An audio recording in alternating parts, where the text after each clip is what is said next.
दर्शक बंधु कृषक भाईरा আসসালামু আলাইকুম। दर्शक बंधुरा देखुन आमरा पेঁয়াজের ফুলগুলো কেটে নিয়ে আসার পর বাড়িতে কিভাবে রেখে দিয়েছি সেটা দেখাবো বলে আপনাদেরকে সরাসরি ভিডিওতে নিয়ে এসেছি। তো দেখুন কিভাবে আমরা রেখে দিয়েছি। তো দেখুন আপনাদের যদি কয়েকটা ফুল দেখাই, এই যে কিভাবে রেখেছি, গাছ কলিটা কতটুকু রেখেছি দেখুন, আর ফুলগুলো দেখুন।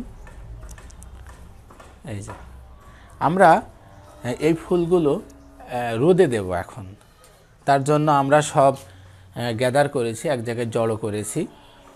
দর্শক বন্ধুরা আসুন আমরা কিভাবে ছিটিয়ে রেখেছিলাম সেটা দেখাবো। আসুন এই রুমে আসুন, দেখুন এইভাবে আমরা ছিটিয়ে রেখে দিয়েছিলাম। এই যে এইভাবে ছিটিয়ে রাখতে হয় কদমগুলো, এই দেখেছেন কতটুকু কি পরিমাণ কিভাবে রাখা হয়েছিল। আসুন কাছে আসুন, দেখুন। হ্যাঁ, তো এই ফুলগুলো আমরা এখন রোদে দেব, তার জন্য সব এক জায়গায় করব, বস্তাবন্দি করব, করে ছাদের উপরে শুকাতে দেব। তো কিভাবে শুকাবো, ফল থেকে কিভাবে দানাগুলো বাহির করব, সব কিছু আপনাদেরকে পর্যায়ক্রমে দেখাবো। তো ফুলগুলো আজকে 3 দিন কেটে নিয়ে এসেছি, 3 দিন ধরে ঘরে এইভাবে রেখে দিয়েছি। তো যদি আপনাদেরকে দেখাই, তো দেখুন ফুলগুলো শুকিয়ে গিয়েছে। এই যে একটা ফল ছিঁড়ে আমি যদি ভেতরটা দেখাই, তাহলে দেখুন ভেতরে এই যে কালো দানাগুলো, এই যে কালো দানাগুলো বাহির করব।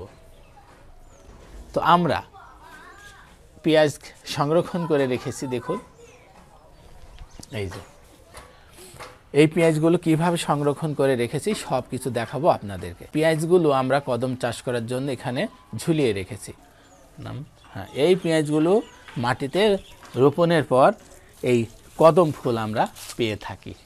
তো এই কদম ফুল থেকে আমরা আবার দানা নেব, এই দানাগুলো আবার কৃষকদের মাঝে বিলিয়ে দেব।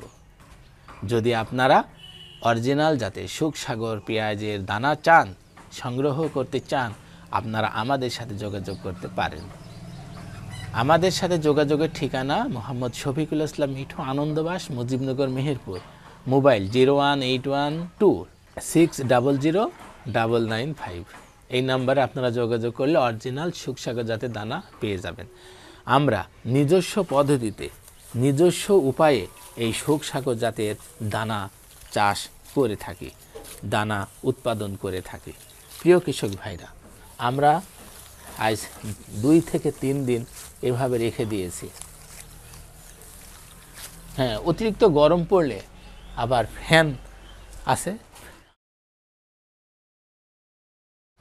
যাতে দানাগুলো সুন্দর থাকে, ভালো থাকে।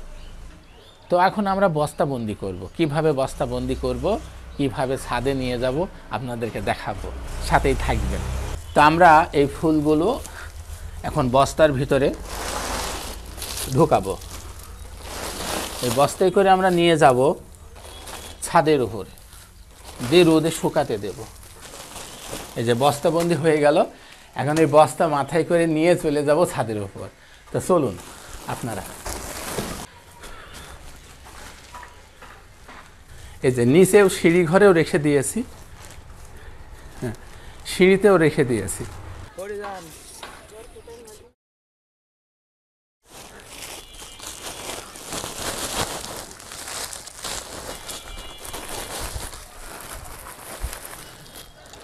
দেখুন কৃষক ভাইরা, এইভাবে আমরা সব ফুলগুলো আমরা নিয়ে আসবো, এনে ছাদের ওপর শুকাতে দেব। দর্শক বন্ধুরা, এই ছিল আজকের ছোট্ট একটি ভিডিও। ভালো থাকবেন, সুন্দর থাকবেন, আল্লাহ হাফেজ।